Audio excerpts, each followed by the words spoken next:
Halo, semoga kabar baik selalu menghampiri kita. Perkenalkan, kami dari kelompok 6 ingin menjelaskan pertemuan 15 dan 16, yaitu konsolidasi, kepemilikan tidak langsung, dan saling memiliki saham. Perkenalkan, saya Rizky Orlandosialoho dan juga rekan saya Petrus dan juga ada Rika Kristianti. Kami di sini akan membahas pertemuan 15 dan 16. Nah, di sini konsolidasi menurut Roman Nurbawa adalah pembubaran dua atau lebih perusahaan yang kemudian digantikan oleh perusahaan baru yang secara finansial mengambil alih semua aset yang dimiliki oleh perusahaan yang dibubarkan. Sedangkan pengertian konsolidasi dalam bisnis yaitu perpaduan dua atau lebih perusahaan menjadi perusahaan baru, di mana perusahaan baru mengambil alih semua hak dan kewajiban masing-masing perusahaan yang akan didirikan. Konsolidasi dalam akuntansi sendiri yaitu penggabungan laporan semua aset, ekuitas, kewajiban, dan akun operasional perusahaan, induk, dan anak perusahaan menjadi satu laporan keuangan. Kita lanjut dengan tujuan konsolidasi.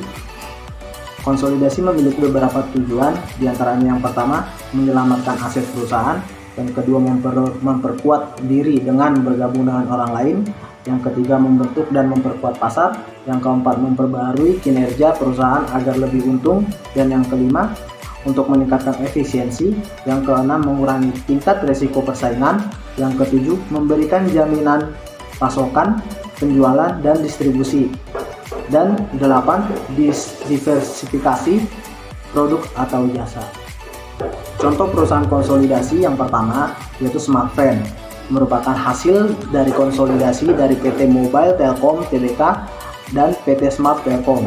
Yang kedua, Indonesia Professional Reassure atau IPR, hasil konsolidasi dari PT Reasuransi Indonesia Internasional Indonesia, PT Asuransi Nasional Indonesia, dan PT Tugu Reasuransi Indonesia, serta PT Perusahaan Reasuransi Indonesia atau MNI.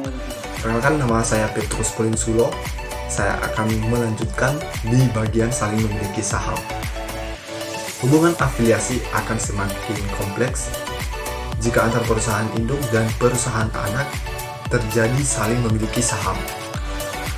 Perusahaan induk satu pihak memiliki saham-saham di perusahaan anak, dan di pihak lain perusahaan anak juga memiliki saham-saham di perusahaan induk.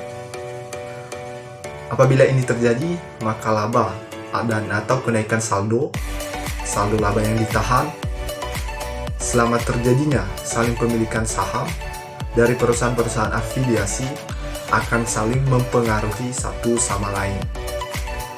Satu hal yang perlu diperhatikan di sini ialah bahwa terjadi saham-saham perusahaan induk yang dimiliki oleh perusahaan anak tidak boleh diperlakukan sebagai modal saham yang beredar di dalam neraca yang dikonsolidasi.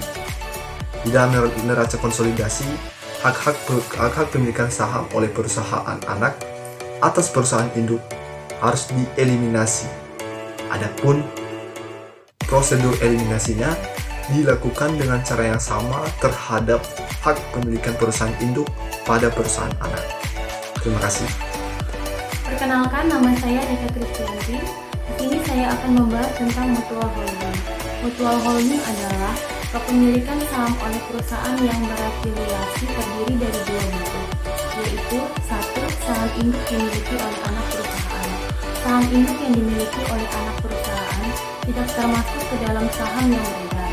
Oleh karena itu, di dalam laporan keuangan konsolidasi, saham tersebut akan dilaporkan sebagai saham tersuri dan akan dikurangkan dari stockholders equity konsolidasi pada nilai kosnya. Yang kedua, saham anak dimiliki oleh anak perusahaan yang lainnya. Untuk saham anak yang dimiliki oleh anak perusahaan lainnya, tidak akan diperlakukan sebagai tersuri stok. Investasi tersebut akan dieliminasi bersama-sama dengan eliminasi ekuitas perusahaan yang sahamnya dimiliki. Ada dua metode akuntansi yang diterima umum untuk perusahaan induk yang sahamnya dimiliki oleh perusahaan anak, yaitu satu, pendekatan saham tersuri, dan yang kedua pendekatan konvensional. Pendekatan saham tersuri mempertimbangkan saham perusahaan induk yang dimiliki oleh perusahaan anak tetap menggunakan dasar biaya dan dikurangkan dari ekuitas pemegang saham.